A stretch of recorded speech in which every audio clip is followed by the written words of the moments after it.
আমাদের অনেকের মাথা ব্যথা হয়, শরীর ব্যথা হয়, হাঁটু ব্যথা হয়, কোমর ব্যথা হয়, পিঠ ব্যথা হয়। ব্যথা হয় কিনা? আজকে আপনাদেরকে একটা দোয়া শিখাই দিব, ব্যথা ভালো হওয়ার দোয়া। শিখবেন এটা? নবী সাল্লাল্লাহু আলাইহি সাল্লাম বলেছে, ব্যথা যেই জায়গায় হবে, ব্যথা যেই জায়গায় হবে ওই জায়গায় হাত রেখে প্রথমে বিসমিল্লাহ পড়বেন 3 বার। কয়বার বলেন? বিসমিল্লাহ, বিসমিল্লাহ, বিসমিল্লাহ। কয়বার হলো?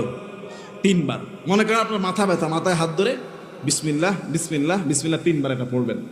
এরপরে ছোট্ট দোয়াটা পড়বেন 7 বার। কয়বার? ছোট্ট দোয়াটা পড়বেন 7 বার। আমি যেমনি পড়েছি, হাদিস অনুযায়ী হাত রেখে পড়েছি, সঙ্গে সঙ্গে একটু পরে ভালো হয়ে গেছে। দোয়াটা হলো আউযু বিল্লাহি ওয়া কুদরতিহি মিন শাররি মা আজিদু ওয়া উহাদিরু। কি 30 সেকেন্ডও লাগছে বলতে? ছোট্ট দোয়া।